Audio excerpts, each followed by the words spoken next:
పంచులు మీ పనితీరు కూడా మేము చాలా కనిపిస్తూ ఉంటుంది. అంటే గ్రామానికి సంబంధించి ఏ విధంగా కష్టపడతారో ఎట్లా ఉంటుంది. కానీ గతంలో వైసీపీ అధికారంలో ఉంది కాబట్టి వాళ్ళను కూడా పని చేయనిచ్చే పరిస్థితి కనిపించలేదు. ఎక్కడ నిధులు లేవు.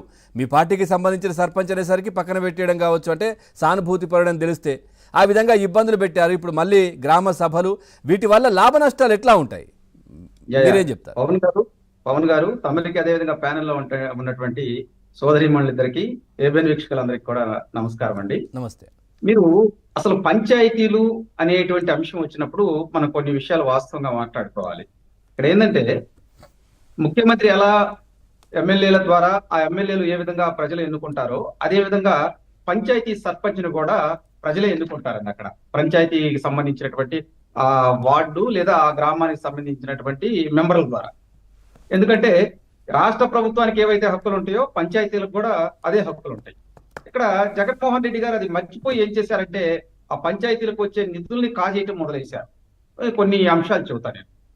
సో జగన్మోహన్ రెడ్డి అధికారంలోకి వచ్చిన తర్వాత చాలా మంది సర్పంచ్లు ఏం చేశారంటే ఆ నిధులు లేక అరగుండుతో అరమేసంతో నిరసన కార్యక్రమాలు వ్యక్తం చేశారు. కొంతమంది పేరు ప్రఖ్యాతుల కలవాళ్ళు ఏంటంటే వాళ్ళ ఆస్తులు అమ్ముకొని కొంత ఏదో ఆ గ్రామానికి చేద్దామని చెప్పి చేశారు. వాళ్ళు కూడా ఇబ్బందులు పడ్డారు. అసలు ప్రధానంగా మీకు ఆర్థిక సంఘం 14 నుంచి 15వ ఆర్థిక సంఘం నుంచి ప్రతి సంవత్సరం కూడా పంచాయతీలకు నిధులు వస్తూ ఉంటాయండి. దాదాపు 2500 కోట్ల రూపాయల వరకు వస్తాయి ప్రతి సంవత్సరం. వీటిని అసలు పక్కదాకు మళ్లించేశారు. ఇక్కడ ఏం చేశారంటే వాస్తవంగా పంచాయతీలో ఆ పడిన అమౌంట్ ని విత్డ్రా చేయాలంటే సర్పంచ్ కానీ లేదా అక్కడ ఉన్నటువంటి గ్రామ కార్యదర్శి వీళ్ళిద్దరు సంతకాలు ఉంటే మాత్రమే వాటిని విత్డ్రా చేయాలి. ఆ విధంగా కాకుండా జగన్మోహన్ రెడ్డి ప్రభుత్వం ఏం చేసిందంటే పీడీ అకౌంట్ లో ఓపెన్ చేయించారండి. ఆ పీడీ అకౌంట్ లో వేసినటువంటి సొమ్ముని డైరెక్ట్ గా మీరు ఇందాక చెప్పారు ఏది విద్యుత్ బకాయిలు ఇవ్వలేదని చెప్పి లేదా ఇంకో విధంగానో వాటిని లాగేసుకున్నారు. దాంతో పాటు తీరా ఏంటంటే ఈ ఎందుకు మా డబ్బులు తీసుకున్నారంటే మీరు విద్యుత్ బకాయిలు కట్టలేదు, మీ గ్రామంలో అదండి ఇదండి అని చెప్పి విలేజ్ క్లినిక్ పెట్టాము, అవి ఆర్బీకేలు పెట్టాము, ఆ డబ్బులు కూడా దీని నుంచే జమ చేసుకోవడం జరిగింది. వీళ్ళు కోర్టుకి వెళ్ళినప్పుడు అసలు ఏం జరిగిందని చెప్పి హైకోర్టు సీరియస్ అయింది. ఏమయ్యా నువ్వు పంచాయతీలకు వచ్చేటువంటి నిధులు మీరెలా జమ చేసుకుంటారు, పంచాయతీల్లో ఉన్నటువంటి సర్పంచ్ కదా అది జమ చేసుకోవాలంటే జగన్మోహన్ రెడ్డి ఆ అధికారులు నీళ్ళు నప్పారు. అంటే ఏ విధంగా నిర్వీర్యం చేశారనే దానికి ఒక ఉదాహరణ. తీరా విద్యుత్ బకాయిలు ఉన్నాయని చెప్పి ప్రతి పంచాయతీకి వాళ్ళు బిల్లులు పంపించేవాళ్ళు.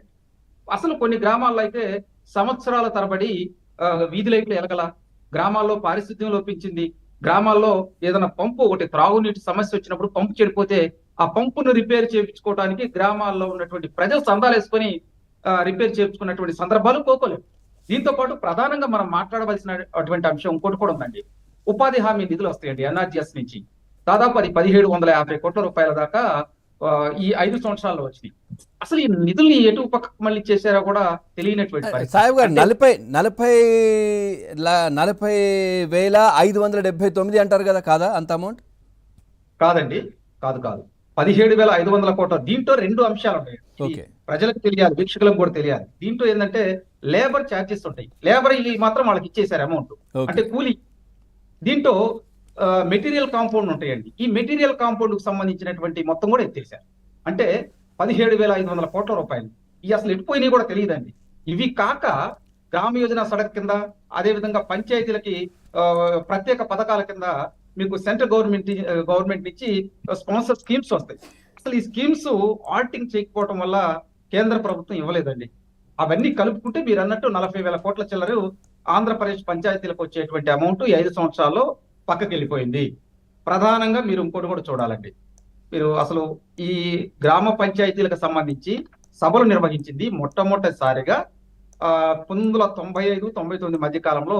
అప్పుడు ప్రభుత్వం తెలుగుదేశం పార్టీ అధినేత నారా చంద్రబాబు నాయుడు గారు. అప్పుడు మీకు తెలిసే ఉండింది, దేశ విదేశాల్లో ఉన్నటువంటి వాళ్ళు ఎవరైతే ఉన్నారో వాళ్ళందరినీ కూడా జన్మభూమి అనే కార్యక్రమం పెట్టి పంచాయతీలకు మేము ఇదిగో కొంత నిధులు ఇస్తామండి, ఒక 40%, మీరు 60% చేసుకుని రోడ్లు వేసుకోండి అంటే అప్పుడే సిమెంట్ రోడ్లు బిగినైనాయండి గ్రామాల్లో ఆంధ్రప్రదేశ్ లో. మీరు చాలా స్కూళ్ళు కావచ్చు, అదేవిధంగా చిన్న క్లినిక్లకు కూడా విదేశాల్లో ఉన్నటువంటి ఎన్ఆర్ఐలు మనకు సహాయం చేసేవాళ్ళు. అప్పుడు ఈ మ్యాచింగ్ గ్రాంట్ కింద ఈ పనులు చేసుకునేవాళ్ళు. కానీ జగన్మోహన్ రెడ్డి గారు అధికారంలోకి వచ్చిన తర్వాత ఏదైతే క్లినిక్లు ఉన్నాయో, ఏదైతే స్థలాలు ఉన్నాయో వాటిని కూడా తాకట్టు పెట్టుకోవడానికి చూశారు. అందుకనే పెద్ద ఎత్తున ప్రజలు చీకొట్టారండి.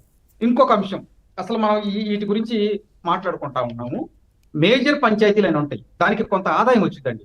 10 లక్షలు 20 లక్షలు వచ్చింది. అసలు ఆ వచ్చే ఆదాయం ఏం చేశారంటే వీళ్ళు ఆ ఇంటి పన్ను కావచ్చు, నీటి పన్ను కావచ్చు, గ్రంథాలయ పన్ను ఈ వసూలు చేస్తారండి. ఆ వసూలు చేసినటువంటి పన్ను ఒక అకౌంట్ లో వేస్తే అవి రేత్రి రేత్రి మాయం చేసేసారండి. అది హైకోర్టు కూడా సీరియస్ అయింది దాని మీద. అంటే అక్కడ ఎవరైతే స్థానికంగా ప్రజలు ఉంటారో వాళ్ళు ఆ గ్రామ అభివృద్ధి కొరకు పన్ను కడతారండి. ఆ పన్నును కూడా కాజేశాడు జగన్మోహన్ రెడ్డి. దీంతో పాటు మరి డ్వాక్రా సంఘాలు ఉంటాయి. డ్వాక్రా సంఘాలు కూడా ఏంటంటే గత ప్రభుత్వాలు తెలుగుదేశం పార్టీ అధికారంలో ఉన్నప్పుడు వాళ్ళు కూడా స్వచ్ఛందంగా కొన్ని కార్యక్రమాలు చేసేవాళ్ళు.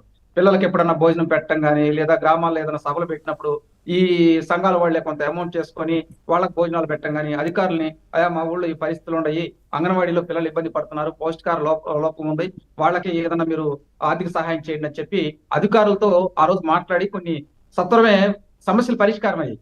జగన్మోహన్ రెడ్డి గారి అధికారంలోకి వచ్చిన తర్వాత కలెక్టర్ గారు ఏదైనా కానీ ఈ గ్రామం రావాలంటే పంచాయతీ నిధుల నుంచి ఆ అమౌంట్ విత్డ్రా చేసుకునేవాళ్ళండి, ఆ టీఏడిఏలు. ఇంకా అంతకన్నా దౌర్భాగ్యం ఉందండి. గుంటూరు జిల్లా కలెక్టరు మరి తెనాలిలో ఉన్నటువంటి ఒక తెనాలి దగ్గర మారుమూల ప్రాంతానికి వచ్చినప్పుడు 12,500 రూపాయల మటుకి అతను టీఏ ట్రావెలింగ్ అలవెన్స్ కింద కట్